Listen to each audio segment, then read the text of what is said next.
Copyright disclaimer under Section 107 of the Copyright Act 1976. Allowance is made for fair use for purposes such as criticism, comment, news reporting, scholarship, and research. Fair use is a use permitted by copyright statute that might otherwise be infringing. Non-profit, educational, or personal use tips the balance in favor of fair use. नोयोंग अपनी सास को नाचता हुआ देखकर बहुत ज़्यादा हैरान हो रही होती है।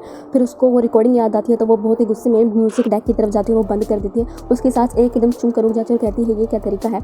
तो नोयोंग कहती है मुझे आपसे बहुत ज़्यादा ज़रूरी बात करनी है और बैठ जाती है। वहाँ बैठ कर वो रिकॉर्डिंग ऑन कर देती है जिसमें डायरेक्टर नो बात कर रहे होते हैं कि कैसे उन्होंने नोयोंग के वालिद के ऊपर सेक्सुअल हरासमेंट का केस लगाया था और उसके बाद उनके वालिद के दबाव में आकर खुदकुशी कर ली। जैसे वो रिकॉर्डिंग खत्म होती है नोयोंग अपनी सास होंगसा गैंग से पूछती है क्या आप इसके बारे में जानती थी कि आपके हस्बैंड मुलविस है मेरे पापा के ऊपर सेक्सुअल हरासमेंट का केस लगाने में। तो होंगसा गैंग कहती है नहीं, मैं इसके बारे में बिल्कुल भी नहीं जानती थी। ये चीज़ तुम्हें अब पता लगी है तो तुम अब क्या करना चाहती हो। तुम्हारे पापा को मरे हुए काफ़ी लंबा अर्सा हो गया और जिस शख्स के मुतालिक तुम्हें ये रिकॉर्डिंग मिली है वो शख्स भी मर गया है। अब क्या करना चाहती हो। क्या तुम पुलिस केस करना चाहती हो हमारी फैमिली पर अपने पापा की सच्चाई सबके सामने लाने के लिए। तो ज़रूर करो, मैं तुम्हें रोकूंगी नहीं, लेकिन एक दफ़ा तुम इस बारे में ज़रूर सोचना अगर तुमने ये रिकॉर्डिंग पुलिस को दी या मीडिया को दी तो तुम जिसके खिलाफ केस करना चाहती हो वो तो इस दुनिया में नहीं है, लेकिन उल्टा हमारी फैमिली ज़रूर बदनाम होगी। तुम्हारा शोहर बदनाम होगा, तुम्हारा बेटा भी बदनाम हो जाएगा और तुम भी बदनाम हो जाओगे। इस बारे में सोचना ज़रूर, मैं तुम्हें रोकूंगी नहीं कि तुम जो मर्जी ही करो। चाहो तो इस रिकॉर्डिंग को सीक्रेट रखकर अपनी फैमिली को बचा सकती हो, चाहे तो पूरी दुनिया को बताकर अपनी फैमिली को अलग कर सकती हो, फैसला तुम्हारा है। और ये कहकर वहाँ से चली जाती हैं। अवार्ड सेरेमनी का सीन दिखाया जाता है जहाँ पर जयजिन और नोयोंग को बेस्ट डॉक्टर्स का अवार्ड मिलता है। वो दोनों अवार्ड रिसीव करने के लिए स्टेज पर जाते हैं तो होस्ट उनसे पूछता है कि थोड़ी सी स्पीच दीजिए। जयजिन स्पीच देता है और कहता है आज तक मैं इतना कामयाब जो हुआ हूँ उसके पीछे सिर्फ एक ही औरत का हाथ है और वो है मेरी बीवी डॉक्टर नोयोंग। उसकी ये बात सुनकर उसकी माँ का मुँह बन जाता है क्योंकि कहीं ना कहीं वो ये एक्सपेक्ट कर रही थी कि उसका बेटा उसका नाम ले। डॉक्टर नोयोंग ने अपनी सास होंगसा गैंग की बात सुन ली होती है और उसने उस रिकॉर्डिंग को सीक्रेट में रख दिया होता है और अपनी फैमिली को चूज़ कर लिया होता है कि वो उस सीक्रेट रिकॉर्डिंग के बारे में किसी को भी नहीं बताएगी। होंगसा गैंग अपनी नॉवेल्स के कमेंट्स पढ़ रही होते हैं जिसमें लोगों ने कहा होता है कि उसका ये नॉवल बहुत ज़्यादा बोरिंग है, लोगों का टाइम वेस्ट होता है। होंगसा गैंग को नॉवल नहीं लिखने आता क्योंकि वो नहीं नॉवल लिख सकती। उसके बाद एक और कमेंट शो हो रहा होता है क्या वो सीक्रेट जगह पर बैठकर अपने टाइम को एंजॉय कर रही होती है। होंगसा गैंग एकदम डर जाती है और कहती है ये कौन है, ये सब कुछ मेरे बारे में जानता है। उसी पल नोयोंग घर से बाहर निकलती है और अपनी सास को देखने लगती है। ऑपरेशन थिएटर का सीन दिखाया जाता है जहाँ पर जयजिन होता है, लेकिन हैरानी तौर पर जयजिन ऑपरेशन नहीं कर रहा होता बल्कि उसकी कॉलीग डॉक्टर ऑपरेशन कर रही होती है। और ऑपरेशन करने के बाद जैसे ही जयजिन बाहर निकलता है तो उस बच्चे के पेरेंट्स उसका शुक्रिया अदा करते हैं कि उसने उसके बच्चे का ऑपरेशन किया। उसी वक्त वो लेडी भी डॉक्टर भी बाहर आती है और कहती हैं ये सब कुछ डॉक्टर जयजिन ने किया है, अगर वो ना होती तो ये ऑपरेशन कामयाब ना होता। वो पेरेंट्स रोते हुए डॉक्टर जयजिन का शुक्रिया अदा करते हैं। हालांकि ऐसा नहीं होता, वो ऑपरेशन डॉक्टर जयजिन ने किया ही नहीं होता, वो ऑपरेशन तो उस लेडी ने किया होता है। न जाने अब इस बात के पीछे क्या सच्चाई है, ये तो आगे जाकर ही कहीं खुलेगी। डायरेक्टर गो म्यून की 49 बर्थडे होती है तो उसकी बर्थडे की सेलिब्रेशन के लिए वो तमाम फैमिली उनकी कब्र पर आए हुए होते हैं और उनकी कब्र पर खड़े होकर प्रे कर रहे होते हैं। उसी वक्त गो म्यून की बहन वहाँ पर आ जाती है रोते हुए कहती है मेरा भाई जल्दी इस दुनिया से चला गया, वो कितना अच्छा इंसान था, उसको ज़रूर यहाँ पर मज़ीद रुकना चाहिए था। होंगसा गैंग अपनी नंद को कुछ ज़्यादा पसंद नहीं करती और उसके आते ही वो अपने बच्चों को इशारा करती है कि चलो हम लोग यहाँ से जाने लगे हैं। जैसे ही वो लोग वहाँ से चले जाते हैं तो आंटी आगे बढ़कर नोयोंग को रोकती है और कहती है तुम अपनी सास के साथ कैसे रह लेती हो, ये बहुत अजीब औरत है, इसने सारी उम्र मेरे भाई को परेशान किया है और मुझे तो ये शक भी है कि मेरे भाई को मारने वाली ये औरत है। तो नोयोंग कहती है आप ये कैसी बात कर रही हैं, वो सब एक एक्सीडेंट था। उसकी आंटी नोयोंग को कहती है क्या तुमने अपनी सास का नॉवल नहीं पढ़ा जिसके अंदर एक लेडी ने अपने हस्बैंड को सेम इसी तरह मारा था जिस तरह मेरा भाई मर गया। अभी हर तरफ रूमर है कि होंगसा गैंग ने अपने हस्बैंड को मार दिया है। तो नोयोंग कहती है कि ये इत्तेफाक भी तो हो सकता है और कुछ भी नहीं, और ये कहकर वहाँ से चली जाती है और गाड़ी में बैठ जाती है। होंगसा गैंग भी उन दोनों को देख रही होती है। डॉक्टर नोयोंग अपने ऑफिस में होती है और जैसे ही वो ऑफिस की लाइट बंद करती है उनके रूम में रखी हुई स्पेशल लाइट की वजह से जो तस्वीर उनको पार्सल में मिली हुई होती है कबूतरों के साथ, उसके ऊपर लिखे हुए कुछ नंबर चमकने लगते हैं जिनके ऊपर लिखा गया होता है कि किस तरह से होंगसा गैंग फैमिली के लोगों का मर्डर होगा। जिसमें पहला नंबर गो म्यून का था, वो वाकई ही मर चुके होते हैं। बाकी एक एक करके सबका नंबर लगेगा और सबसे आखिर में डॉक्टर नोयोंग को मार दिया जाएगा। डॉक्टर नोयोंग ये सब कुछ देखकर बहुत ज़्यादा डर जाती है और कहती हैं आखिर अब ये क्या चीज़ है। वो नंबर सिर्फ और सिर्फ उसी स्पेशल लाइट की रोशनी में चमकते हैं। दूसरे सीन में ली सीना को दिखाया जाता है जो कि अपने घर में होती है और एक पेंटिंग कर रही होती है और पेंटिंग में किसी मॉन्स्टर को पेंट कर रही होती है। डॉक्टर नेओन का उनके बेटे के स्कूल से फ़ोन आता है तो वो मिलने के लिए उनकी टीचर से जाती है तो उसकी टीचर बताती हैं आई डोंट नो, आपका बेटा बिल्कुल भी पहले ऐसा नहीं था, लेकिन न जाने अब वो अजीब सी हरकत कर रहा है। उसका एग्ज़ाम्स था, वो एग्ज़ाम्स छोड़कर कहीं पर चला गया और वापस भी नहीं आया।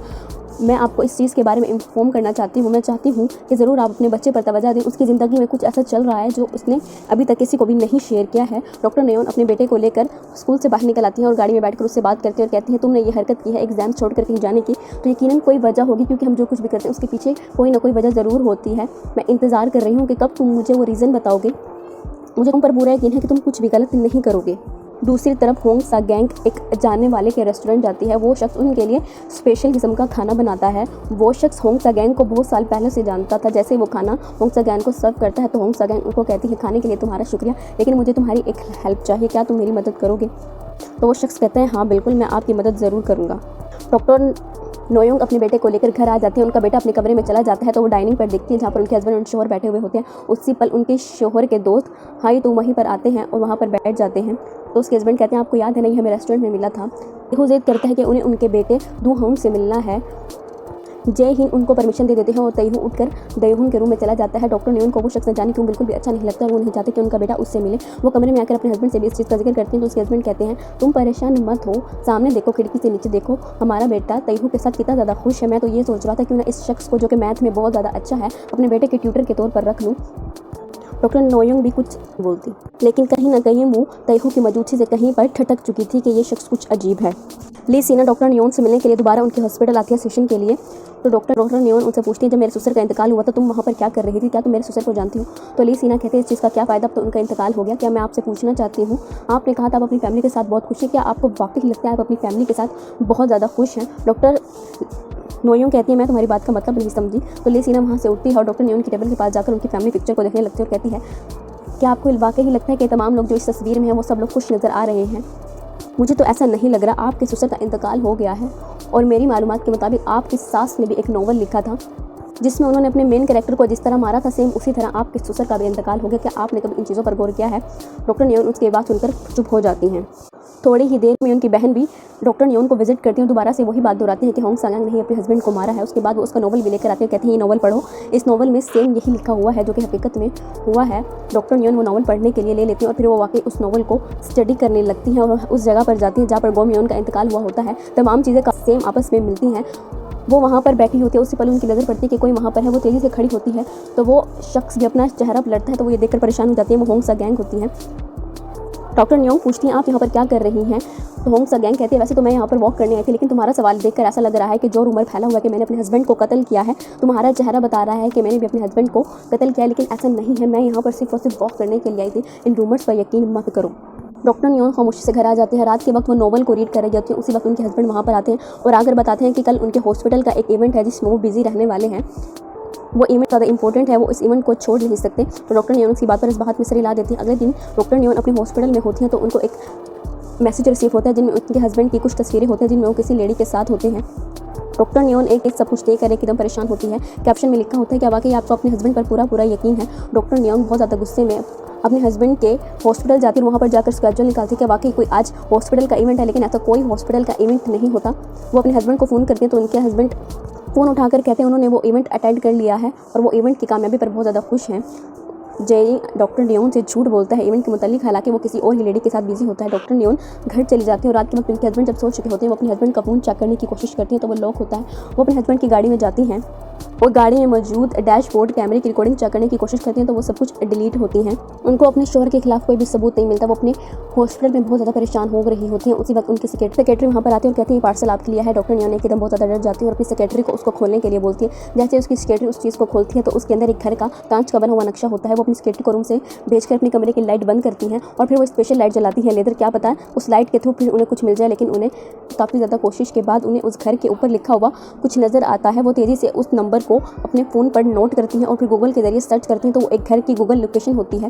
ये वही घर होता है जहाँ पर डॉक्टर नयोंग बचपन में अपने पापा के साथ जाया करती थी होंग सा गैंग फैमिली के साथ टाइम स्पेंड करने के लिए। वो वहीं पर जाने का डिसाइड करती हैं और रात के वक्त वहाँ पर उस घर में पहुँच जाती हैं। घर का दरवाज़ा खुला होता है। वो तेज़ी से घर में दाखिल होती हैं। पूरा घर कार कबाड़े से भरा होता है। वो थोड़ी आगे जाती है तो वहाँ पर खून पड़ा होता है और वो एक शख्स की बॉडी से निकल रहा होता है। वो बहुत ज़्यादा डर जाती है। तेज़ी से उस शख्स के पास बैठ कर पूछती है क्या वो ज़िंदा है या मर गया है। उसी पल उन्हें एक आवाज़ आती है कि ये मरा नहीं है, ये ज़िंदा है। वो तेज़ी से बोलने वाले की तरफ रोशनी डालती है तो वो ये देखकर शौक में रह जाती हैं। वहाँ पर और कोई नहीं, उनकी सास होंग सा गैंग खड़ी होती है।